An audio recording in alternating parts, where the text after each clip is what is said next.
કે ઉમેશ છે અને હું જિલ્લા શિક્ષણ તાલીમનો ગાઈડ એટલે કે ભરૂચથી આવું છું અને દિવ્યાંગ બાળકો માટે સ્પેશિયલી હું લગભગ 20-22 વર્ષથી ચાલું ઘણી બધી સ્કૂલમાં 2 દિવસમાં જોવાનો અનુભવ થયો પણ મને એક ઉર્જાવાન છોકરાઓ જે જોયા મેં તો ઇસ્લામપુરમાં જોયા અને એ વાતના સાક્ષી છે બેન ICDSના મેડમ છે કિન્નરીબેન સોલંકી અમે 2 દિવસથી ઘણી બધી જગ્યાએ ફર્યા અને બધી સ્કૂલો જોઈ પણ જે બાળકો અને બાળકીઓ ઇસ્લામપુરમાં જે ઉર્જાવાન જે શક્તિ દેખાઈ રહી છે એ લગભગ ઘણી બધી સ્કૂલોમાં ના જોવા મળે અમે મિસ કરી અને એનો શ્રેય કમલેશભાઈને જાય કે એમણે બહુ સારી રીતે છોકરાઓને તૈયાર કર્યા છે અને આપણે સહકાર એમની સહકારની આશા રાખીએ કે આગળ પણ આ બાળકો પ્રગતિ કરે અને ખાસ કરીને હું જે પહેલા નંબરવાળા જે છોકરાઓ હતા એ ઉભા જશે આમાંથી કયા કયા છોકરાઓ હતા એ અચ્છા પહેલો નંબર બેટા શું કરવાની ઈચ્છા છે તારે બોલો બોલો જે બનવાની ઈચ્છા હોય બોલો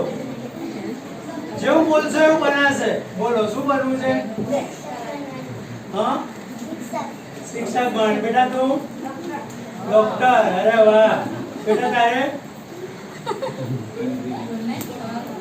કઈક તો બનવું હશે ને બેટા નહીં બોલે તો કઈ નહીં બને પછી એવું થઈ જશે દીકરા તારે શું બનવાનું છે શિક્ષક બનવાનું છે વેરી ગુડ અને દીકરા જો એક વસ્તુ હું કહીશ કે જો તમે બોલો નહીં ને મનથી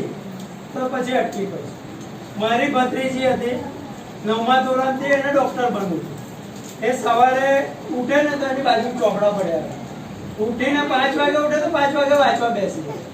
માનસિક ગાડગે આજે એને પાલનપુરમાંથી MBBS ક્લિયર કર્યું અને MD અત્યારે જે નેક્સ્ટ પોસ્ટની માટેની તૈયારી કરે બીજી એક મારી દીકરી છે ઈશિકા ચાવડા એને 9મા ધોરણથી એવું સપનું હતું કે મારે પાયલોટ થવું અમને એ દીકરીને ફાધર નથી પણ એ છોકરી પાયલોટ બની અને એને એના ઘરમાં લગાવી રાખેલું આખું પિક્ચર કે કયા કયા દેશનો આખા દુનિયાનો નકશો અને વિમાનો ઉડતા રોજ સવાર સાંજે આપણે જે બનવું છે બોલવું પડશે એ જોવું પડશે વિચારવું પડશે તો આપણે એ થઈ શકીએ એ દીકરી અને આ 2 અનુભવ છે અમારા પોતાના કે એ રીતે એ છોકરાઓએ પ્રગતિ કરી એટલે તમે તમારા જે સપના છે એને ચિંતા રાખતા રાખજો લાઈવ રાખજો રોજ વિચારતા રહેજો તો તમારો પ્રોગ્રેસ થશે આપણે શું તકલીફ છે એ વિચારો આપણે શું બનવાનું છે એ વિચારો અને સાહેબોની મદદ છે તમને આગળ લઈ જશે અમે પણ સરકારી સ્કૂલોમાં ભણીને બહાર બરાબર તો અમારાથી થાય તો તમારાથી થાય થઈ જશે ને બોલો જોરથી થઈ જશે ને યસ